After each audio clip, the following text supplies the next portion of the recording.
Back to सुबह सवेरे पाकिस्तान। और नाज़रीन, जिस तरह से ईद खुशियां मनाने का नाम है, ये सभी को पता है, आप सब जानते हैं, हम भी जानते हैं, लेकिन महंगाई का तूफान जो है वो आवाम की इन्हीं खुशियों में जो है वो आड़े आ गया है। वैसे तो महंगाई का जिन मुसलसल बोतल से बाहर रहता है, लेकिन जो अब सूरत हाल है वो ये है कि आवाम की नाक में कहा जा रहा है कि दम कर दी, इतना ज़्यादा महंगाई का तूफान है। अच्छा, ईद कुर्बान से चंद दिन पहले हम जानते हैं कि हुकूमत ने पेट्रोलियम मसनूआत महंगी की, तो सब कुछ महंगा होने की खुद ही दावत दे दी थी। अब हालत यह है कि मुल्क में खाने पीने की अशिया की कीमतें बिना रोक टोक बढ़ रही हैं। फल हों, सब्जियां हों, आटा, दालें, मसाला जात हों, उनकी कीमतों में रोज़ाना की बुनियाद पर इजाफा किया जा रहा है, और जो दिल किया जा रहा है उतना इजाफा किया जा रहा है। इनके मनमाना नाजायज़ इजाफा किया जा रहा है, और नाजायज़ मुनाफाखोर माफिया की मनमानी ने हुकूमती रेट को भी हवा में उड़ा के रख दिया, और इंतज़ामिया कहाँ पर है वो हमें नज़र ही नहीं आता। अच्छा हमजा, वो तमाम चीज़ें महंगी हो गई जो कोई ईद पे लोगों ने खाने बनानी है, चीज़ें इस्तेमाल करनी है, वो सब चीज़ें महंगी हो गई हैं। और मेरा ख्याल है कि ये जो मनमाना इजाफा किया जाता है वो इसीलिए किया जाता है कि यार इन्हीं दिनों में कमाया जा सकता है, तो इन्हीं दिन में आवाम का जो है ना खून चूसा जाए। हालांकि हम अगर दूसरे इस्लामिक कंट्रीज़ देखें या दूसरे डिफरेंट और भी कंट्रीज़ हैं उनमें देखिए तो बिल्कुल सिचुएशन जो है वो इसके ऑल्टरनेट होती है, अलग होती है, बिल्कुल ऐसे होती है। और हुकूमत ने रही सही जो कसर थी वो खुद ही यूटिलिटी स्टोर्स पर आम इस्तेमाल की अशिया की जो कीमतें हैं उनको बढ़ाकर निकाल दी गई। अच्छा, कोरोना वबा के जो मौशी असरात हैं वो महंगाई की वजह से इस साल जो है मुल्क भर में कुर्बानी के रुझान में भी 10 से 15% कमी का इम्कान हमने देखा है कि देखने में आया है। ऐसा ना हो कि मुँह और महंगाई जो है वो आवाम के मुँह से नवाला तक छीन कर ले जाए। इससे पहले कि बहुत देर हो जाए, हुकूमत को ख्वाब गफलत से जाग कर महंगाई का ये जो बेकाबू तूफ़ान है इसे इसके आगे जो है ना बंद बांधना होगा, इस कंट्रोल करने की ज़रूरत है बहुत ज़्यादा। अच्छा, आवाम क्या राय रखते हैं, शहरी क्या राय रखते हैं कि जो महंगाई हुई है, मुश्किलात उनको क्या हैं, और ये जो मनमाने इजाफे किए जा रहे हैं, इंतज़ामिया उनको कहीं पर नज़र आती है नहीं आती? हमने उनसे जानने की कोशिश की है, वो क्या राय रखते हैं आपको वो सुनाते हैं। का ये आलम है कि पेट्रोल महंगा होने के साथ साथ बिजली भी महंगी हो गई, आटा, घी, चीनी और बाकी जितनी भी चीज़ें सारी की सारी महंगाई का ये आलम है कि हम लोग घर का अखराजात नहीं बैलेंस कर सकते। महंगाई दी इंतहा हुई पी बाजार दे विच, गरीब आदमी इतना परेशान है, आटा लेने तो मजबूर है, चीनी, दूध, पत्ती, हर चीज़ तो मजबूर करके रखते इस गवर्नमेंट ने। महंगाई ने हर गरीब नू मार दिता था। महंगाई बहुत ज़्यादा हो गई है, किसी चीज़ को हाथ नहीं देना, हर चीज़ महंगी हो रही है। हुकूमत को होश के नाखून लेने चाहिए। इससे पहले बहुत महंगाई की हुई है, हर चीज़ बढ़ी हुई है, पेट्रोल का रेट ज़्यादा है, सब्जियों का रेट ज़्यादा है, हर चीज़ जिसको भी हाथ लगाओ वो बहुत महंगी है। ईद उल ज़ुहा आने से कबल ही खुर्द शाह की जो चीज़ें हैं वो उसकी कीमतें आसमानों को छूने लगी हैं। हुकूमत से अपील है कि टमाटर, प्याज, भिंडी, तोरी, इसका हर चीज़ का रेट अप हो चुका है, गरीब की बस से बाहर है। ईद गरीब है, गरीब आदमी पूरे दिन मजदूरी करता है, वो अफोर्ड नहीं कर पाता। वज़ीर आज़म साहब से अपील है कि सब चीज़ आलू, प्याज, टमाटर, सब चीज़ रेट डबल हो गए हैं, मेहरबानी करें रेट कम करें। आटा, घी, दालें, हर चीज़ महंगी है, गरीब आदमी क्या करे। 15 किलो आटे का थैला 900 रुपये का होया हुआ है। हुकूमत की जानिब से जो है गरीब आवाम के लिए जो है बिल्कुल जो है उसके इर्द गिर्द घेरा तंग हो चुका है, गरीब आवाम को बिल्कुल रिलीफ नहीं दी जा रही है। तो आवाम की राय आपने जानी, आवाम परेशान है और अपील करी गवर्नमेंट से कि सूरत हाल को कंट्रोल किया जाए, महंगाई पर काबू पाया जाए। हम इस साथ ही सूरत हाल पर हम बात करेंगे मारूफ मुआशी तज्ज़ियाकार इकरामुल हक हमारे साथ मौजूद हैं। अस्सलाम वालेकुम, गुड मॉर्निंग इकरामुल हक साहब। ईद से कबल हम देखते हैं कि ज़रूरी अशिया की जो कीमतें हैं उसमें होशरुबा इजाफा हो जाता है, ऐसा क्यों होता है? अगर हम दूसरे बाहर की जो कंट्रीज़ हैं उनमें देखिए तो तमाम तर सूरत हाल जो है वो इसके बिल्कुल बरक्स होती है। खैर, वजह ये है कि हमारे यहाँ जो भी मार्केट का निज़ाम है वो ये है कि फार्मर से तो सस्ता माल ले लेते हैं, मगर वो ज़ख़ीरा अंदोज़ी कर लेकर जैसे ही देखते हैं कि ईद या कोई और ऐसा मौका आया है तो उसके अंदर वो चीज़ों की जो किल्लत पैदा करते हैं और फिर उसके बाद उसको महंगे दामों बेचते हैं। तो इस पर आप इंतज़ामिया की बेहिसी देखें कि वो आज तक इतने साल गुजर जाने के बावजूद भी ना हम लोगों का जो ताजरों के आगे जो मिडल मैन है उनका रवैया तब्दील हुआ है, और जो आखिर में दुकानदार बेचारे को अगर महंगी मिलेगी तो वो महंगी बेचेगा। तो ये ज़्यादा जो बीच में आड़त वाले लोग हैं और जो सामान को वहाँ पे लाने वाले और ज़ख़ीरा अंदोज़ी करने वाले हैं वो हैं। और फिर हुकूमत ने भी बेजा आपने देखा कि ईद से 5-6 रोज़ पहले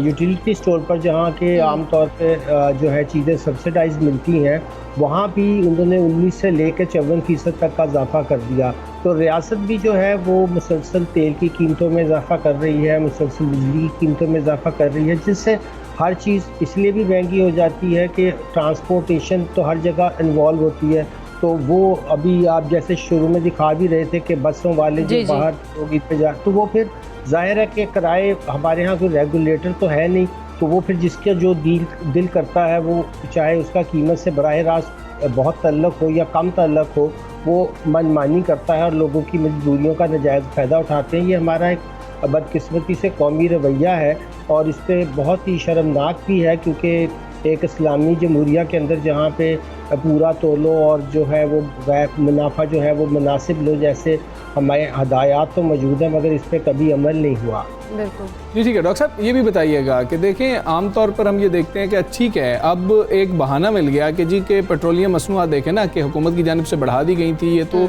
इजाफा होना ही होना था, एक बहाना मिल जाता है और उसके बाद खुद साख्ता इजाफा कर दिया जाता है। जब ये खुद साख्ता इजाफा किया जा रहा होता है उस वक्त ज़िला इंतज़ामिया का रोल बहुत ज़्यादा बढ़ जाता है, सूबाई हुकूमतों का किरदार बहुत ज़्यादा बढ़ जाना चाहिए, लेकिन हमें यह नज़र नहीं आता। ऐसा लगता है कि जैसे ज़िला इंतज़ामिया भी ये बात मान के बैठ जाती है कि हाँ इजाफा तो होना चाहिए था।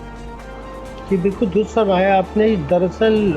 उसमें दो पहलू हैं, एक तो उनकी नाअहली, मगर दूसरी तरफ मेरा ख्याल है कि इसमें बहुत सा और भी जो है वो पहलू है, और वो ये कि ये सारे लोग जो हैं वो ज़ाहिर है कि आप मुलाजमीन को उनकी ज़िंदगी गुजारने के मुताबिक तनख्वाहें तो दे नहीं रहे हैं, तो वो फिर और ज़राए तलाश करते हैं, और ये तो उनके लिए चांदी होती है कि और सोने की तरह होता है कि इन हालात में वो भी अपना हिस्सा जो है वो बजाय इसके कि हुकूमत उनको सेटिस्फाई करे, वो लोगों के और फिर उनके दरमियान जो लोगों का ताल्लुक़ है उनसे वसूल करे। ये हमारे यहाँ बहुत बदकिस्मती की बात है कि ये देखना चाहिए कि इस महंगाई में क्या इंतज़ामिया के जो नीचे के, ज़ाहिर है कि DCO बहादुर खुद तो आगे कंट्रोल नहीं करेंगे, मगर उनका जो नीचे का अमला है क्या वो उनकी ज़िंदगी के हालात दिखाना भी ज़रूरी है कि वो कितनी मुश्किल में रहते होंगे। अगर वो तनख्वाह में ही सिर्फ गुजारा करें तो देखा जाए तो पूरा निज़ाम जो है वो दरअसल अब इस कदर कैंसर ज़दा हो चुका है कि जब तक हम इसमें कोई बड़ी इस्लाहात नहीं लाते हैं, ये हर वक्त हम हर साल और हर मौके पे इन्हीं चीज़ों के बारे में बात करते रहेंगे और हुकूमतें आती जाती रहती हैं, मगर बुनियादी इस्लाहात कोई भी नहीं करता। जैसे कि आप टैक्सों को शरह को कम करें और उसको वसी करें, आप पैदावारी लागत जो है उसको कम करें, फिर आप पैदावार की इस्तात जो है जिसे हम एफिशिएंसी कहते हैं, अब बाहर के मुल्कों में जो छोटी सी जगह पे जितना वो ज़्यादा गंदम लेते हैं, जिस कदर ज़्यादा वो और अजनास खाने पीने की लेते हैं, हम तो बिल्कुल ही उसके 1/10 भी नहीं ले रहे हैं और ज़्यादा खाद का इस्तेमाल भी कर रहे हैं, ज़्यादा जो है वो जो दवाइयाँ हैं वो भी जो कीड़े मार और ये और वो ये सारी बड़ी कंपनियों को प्रॉफिट जाता है। अगर ये ज़रूरी निज़ाम जो है इसको हम नेचुरल पे ले आएँ, कुदरती पे ले आएँ, तो आप देखेंगे कि ये फसलें भी अच्छी होंगी और म्यारी भी होगी और उसकी कीमत और लागत भी कम होगी। मगर जब ये सारी चीज़ें का आप खाद भी डालना है, आपने स्प्रे भी करना है, आपने दवाइयाँ भी डालनी हैं, तो उससे लागत इतनी ज़्यादा हो जाती है कि फिर जाहिर है कि हम जो है वो दुनिया के मुकाबले में हमारे यहाँ जो आम अजनास की चीज़ें हैं, अब तो हम बाहर से देखिए, शर्म की बात है कि गंदम भी मंगवा रहे हैं, कपास बहुत अरसे से मंगवा रहे थे और शुगर भी बाहर से इंपोर्ट कर रहे हैं। एक तरफ मुल्क के अंदर जो है वो हुकूमत के पास पैसा नहीं है कि वो बाहर के कर्जे अदा कर चुके, और दूसरी तरफ जब ये चीज़ें बाहर से इंपोर्ट होंगी तो फिर हमारा जो करंट अकाउंट डेफिसिट है वो वहीं आ जाएगा और हम हमेशा फिर IMF के चंगुल में ही रहेंगे और शोर मचाते रहेंगे, मगर इस्लाहात नहीं करेंगे। अच्छा इकरामुल हक साहब, जिस तरह से हम देखते हैं कि ख़ास तौर पे त्योहारों पर हम देखते हैं कि महंगाई में इजाफा होता है, गवर्नमेंट अगर बर वक्त कार्रवाई करे तो इस तरह के कामों को रोक सकते हैं। ज़हीरा अंदोज़ों की जानिब से जिस तरह से मनमाना इजाफा किया जाता है, हर चीज़ महंगाई में उसमें महंगाई कर दी जाती है, तो गवर्नमेंट की तरफ से ऐसा क्या करना चाहिए, उनको प्लान बनाना चाहिए, एक्शन लेना चाहिए किस तरह का कि बर वक्त कार्रवाई करके इन तमाम चीज़ों को बैलेंस किया जा सके? जी दरअसल उसमें भी जो बहुत बुनियादी बात आपने की है वो ये है कि अगर हुकूमत जो है वो सप्लाई को दुरुस्त रखना चाहती है, तो आपने देखा होगा कि बाहर की दुनिया में जब भी कोई क्रिसमस का त्यौहार आता है या दूसरा आता है तो वो वहाँ बेपनाह सेल लग जाती है, बजाय कीमतें बढ़ने के कीमतों की तरफ बिल्कुल कमी की जाती है और 1 महीना पहले कमी कर दी जाती है ताकि लोग ख़रीद सकें, और करीब आकर तो वहाँ छुट्टियाँ हो जाती हैं। हमारे यहाँ बिल्कुल आखिरी वक्त पे सारे काम किए जाते हैं। ये तो हुकूमत की जिम्मेदारी है कि वो सप्लाई जो हैं, जो आम खुर्दनोश से लेकर जो ज़रूरी अशिया इस्तेमाल होनी है, ईद हो या कोई और त्यौहार हो, उसके लिए वो पूरा इंतज़ाम करके रखें और दूसरा ये कि ये जो ज़ख़ीरा अंदोज़ी के ख़िलाफ़ क़वानीन बनाए हैं इस पर अमल दरामद भी करके दिखाएं, और 2-3 को अगर आप इबरतनाक सज़ा देंगे तो फिर लोग जो हैं उनको ये एहसास होगा कि इस मुल्क में वाकई कानून की अमलदारी है और उनको वो मनमानी से बिल्कुल काम ठीक है। अच्छा डॉक्टर साहब ये भी बता दीजिएगा कि जो सर्वेज़ हो रहे हैं, जो रिपोर्ट सामने आ रही हैं, उनके मुताबिक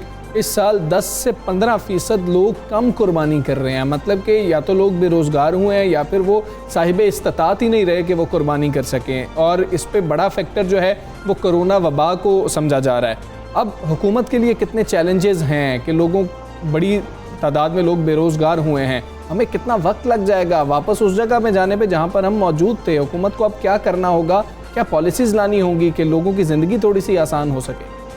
यहाँ बहुत अच्छा सवाल आपने किया कि जिन मुल्कों के अंदर लोग जो से मुनासिब जो है वो टैक्स निचली सतह पर लेकर और फिर मुकामी सतह के ऊपर उनको हेल्थ की और एजुकेशन की यानी तालीम की और सेहत की सहूलतें दी जाती हैं, तो लोगों को भी टैक्स देने का कुछ सामने कुछ नज़र आ रहा होता है कि हाँ मुझे इसका फ़ायदा भी बराह रास्त हो रहा है। तो पहले तो हमें अपने जो टैक्स के निज़ाम में इस्लाहात करके लोगों तक वो फ़ायदा जब तक नहीं पहुँचेगा हम जो मर्ज़ी पॉलिसी ले आएँ वो कामयाब नहीं होगी। दूसरा ये बहुत ज़रूरी है कि लोगों में ये आगाही पैदा की जाए कि दरअसल अगर वो टैक्स देते हैं तो उसका नतीजे के अंदर माशरे में मजमूई तौर पर एक फ़लाह पैदा होती है, इस्लाह पैदा होती है। मगर यहाँ ज़्यादातर आप देखते हैं कि खैराती इदारे खोल दिए जाते हैं, वो सारे लोगों को तो नहीं कवर कर पाते हैं, तो लोग अपने अपने तौर पर खैरात भी करते हैं और सदक़ात भी देते हैं। मगर हुकूमत की जो ज़िम्मेदारी है कि वो जो लोग पीछे रह गए हैं उनको स्किल्स दे, उनको रोज़गार दे, ताकि वो ये इस डिपेंडेंस से यानी इस तरह की जो पैसे के ऊपर ज़िंदा रहने की बजाय वो इज़्ज़त से अपना रोज़गार कमाएँ और उनकी क़ुव्वत ख़रीद ऐसी हो और कीमतों में भी कमी हो ताकि वो चीज़ों को ख़रीद सकें। यानी कि एक डिसेंट लाइफ और डिसेंट वेजेस का जब नारा है कि एक मुनासिब आपका पास रोज़गार और एक मुनासिब ज़िंदगी गुजारने के लवाज़मात जब तक हुकूमत पैदा नहीं करेगी, ये आम लोग तो नहीं पैदा करेंगे। बिल्कुल ठीक है, आम लोग तो ये पैदा नहीं कर सकते हैं। बहुत शुक्रिया आपका डॉक्टर इकरामुल हक साहब, पाकिस्तान से आप बात कर रहे थे। ये मुल्क में इस वक्त सयाहत का सीज़न तो उरूज पे पहुंच चुका है क्योंकि ईद की छुट्टियां और सयाह जो हैं बड़ी तादाद में शिमाली इलाका जात समेत दीगर जो इलाके हैं उनके अलावा सवात की अगर बात कर लें, चित्राल वगैरह की बात करें, इन इलाकों का रुख कर रहे हैं और मनसूबाबंदी भी प्लानिंग्स वगैरह चल रही हैं। अच्छा, तवक्को ये भी की जा रही है ना कि आने वाले दिनों में सयाहों की बड़ी तादाद इन इलाकों का रुख कर रही होगी, मगर अहम बात ये है कि इस वक्त कोरोना फिर ख़तरा बन गया है और हम बार बार आपको इसलिए बता रहे हैं कि आपके दिमागों में ये बात फिट हो जाए। आप कोई भी प्लान कर रहे हो, आपको कुछ बातें याद आ रही हैं और वो यही हो, तेज़ी से केसेस बढ़ रहे हैं, अलार्मिंग सूरत हाल है। आज़ाद कश्मीर में तो वैसे ही कोरोना के बढ़ते जो मुतासरीन हैं, जो केसेस हैं, उनके बायस सयाहत पर 29 जुलाई तक पाबंदी आयद है, तो वहाँ तो आप ना जाएं बेहतर। बिल्कुल ऐसे। अच्छा, गिलगित बल्तिस्तान और खैबर पख्तूनख्वा की बात करें तो महकमा सयाहत के मुताबिक फ़िलहाल सयाहत पर वहाँ पर कोई पाबंदी नहीं है। ताहम उन्होंने ये कहा है कि आप लोग जो लोग भी जा रहे हैं वहाँ पर अपने आप को वैक्सीनेट लाजमी करवा के जाएँ। बिल्कुल, सर्टिफिकेट जो अपने हैं वो वहाँ पर लेके जाएँ तो आप लोगों को अलाउ होगा उधर सयाहती मकामात पर जाकर अपनी छुट्टियों को एंजॉय करने का, तब अलाउ होगा, उसके अलावा आप लोग नहीं जाके एंजॉय कर सकते। बिल्कुल ऐसे ही है। और फिर ये खदशा भी जाहिर किया जा रहा है कि ईद के बाद अगर लोग वहाँ पर जाते हैं ईद के मौके पर तो हो सकता है कि बहुत ज़्यादा जो है कोरोना केसेस की शरह उन इलाकों में भी बढ़ जाए, तो बहुत ज़्यादा एहतियात कीजिए। हम बात करेंगे MD PTD से आफ्ताब राना साहब हमारे साथ मौजूद है। राना साहब अस्सलाम वालेकुम, गुड मॉर्निंग। ईद पर सयाहत के हवाले से क्या खुसूसी इक़दाम किए जा रहे हैं? सयाहों के लिए कोरोना वैक्सीनेशन सर्टिफिकेट क्या लाजमी होगा किसी भी उन्होंने सियाहती मकाम पर जाना होगा तो? जी, जैसे आपको पता ही है कि एक दफ़ा फिर कोरोना की जो लहर है वो थोड़ा तेज़ हो रही है और हुकूमत ने ये इक़दाम किए हैं कि जो भी सयाह इन दिनों में बाहर जाएंगे वो या तो अपने साथ वैक्सीनेशन का सर्टिफिकेट लेके जाए या उनके पास कोविड की नेगेटिव रिपोर्ट का होना ज़रूरी है, ताकि इस चीज़ को इंश्योर किया जाए कि वो ख़ुद भी महफूज रहे और जिन इलाकों में वो सफ़र कर रहे हैं वहाँ के लोग भी कोरोना के वायरस से महफूज रहें। तो इसी वजह से हुकूमत ये चाहती है कि जो ईद के दिनों में लोग ट्रैवल कर रहे होंगे वो अपने साथ वैक्सीनेशन का सर्टिफिकेट ज़रूर रखें। अगर उन्होंने वैक्सीनेशन नहीं कराई तो उनके पास कोरोना की नेगेटिव रिपोर्ट है वो होना ज़रूरी है। अच्छा राना साहब, जिस तरह से बरसात का मौसम है और इस मौसम में ख़ास तौर पर शिमाली इलाका जात में तो लैंडस्लाइडिंग भी बहुत ज़्यादा होती है और इससे हादसा भी रोनुमा होते हैं, इसके साथ साथ रोड भी ब्लॉक हो जाती है, ये भी एक बहुत बड़ा इशू है। ऐसी सूरत हाल को कंट्रोल करने के लिए आपके इदारे के दीगर इदारों से कोऑर्डिनेशन कर रहे हैं? जी, अभी मानसून का सीज़न पाकिस्तान के तमाम इलाकों में शुरू है और उसका ज़्यादा इम्पैक्ट पहाड़ी इलाकों में भी देखने में आ रहा है। तो एक तो बात यह है कि जो भी सयाह इन इलाकों में सफ़र कर रहे होंगे उनको बहुत एहतियात की ज़रूरत है। ख़ास तौर पे जब वो सफ़र करने के लिए निकलें सबसे पहले तो वो उन इलाकों की जो वेदर अपडेट है उसको ज़रूर चेक करें ताकि उनको पता हो कि वो जिन इलाकों में जा रहे हैं वहाँ पे मौसमी हालात कैसे हैं। ख़ास तौर पे जिन दिनों में शदीद बारिशों की पेशीन गोई है उनमें जाने से अवॉइड करना चाहिए और पूरी मालूमात हासिल करके जाना चाहिए। आजकल ये मालूमात आपको मुख्तलिफ जो वेदर की वेबसाइट्स हैं उनके ज़रिए भी मिल जाती हैं और टूरिज़म की वेबसाइट के लिए भी आप ये मालूमात हासिल कर सकते हैं। तो टूरिज़म के इदारे भी मौसमियात के महकमों के साथ कोऑर्डिनेशन में है और वक्तन फ़वक्तन जो अपडेट इन्फॉर्मेशन है सयाहों को पहुँचाते रहते हैं। ठीक है राना साहब, ये भी बताइएगा सियाहती मकामात पर कोरोना SOPs तो बता दिया गया है कि ये SOPs हैं, आपने वैक्सीनेशन सर्टिफिकेट लेकर आना है, लेकिन अमल दरामद के लिए क्या इकदाम लिए जाएंगे? वहाँ पर एक फैमिली आ जाती है जिसमें 2 लोग वैक्सीनेटेड हैं, 3 लोग वैक्सीनेटेड नहीं हैं, क्या किया जाएगा?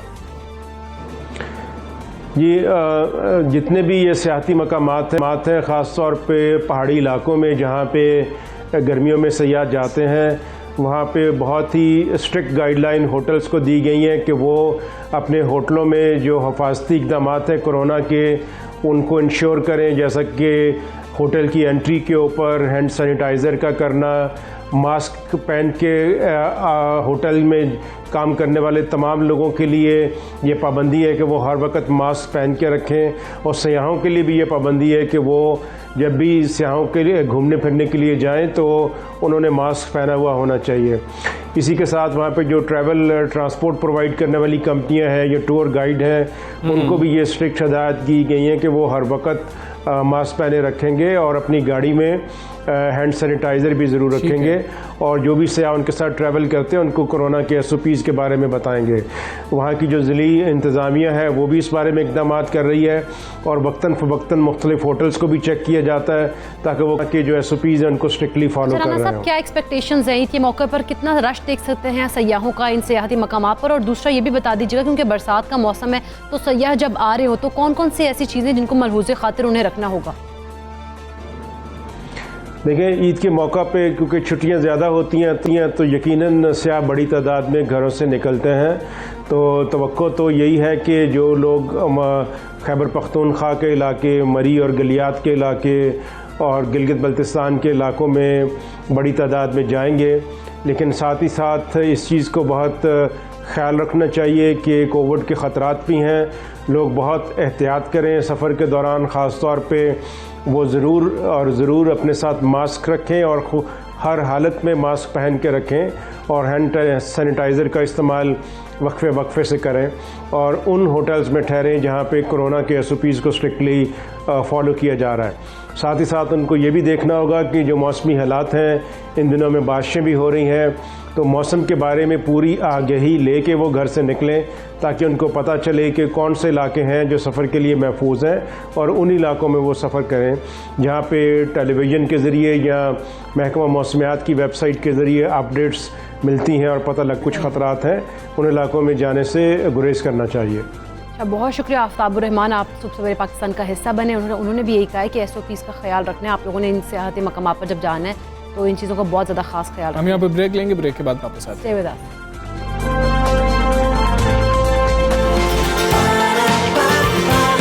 सुबह सवेरे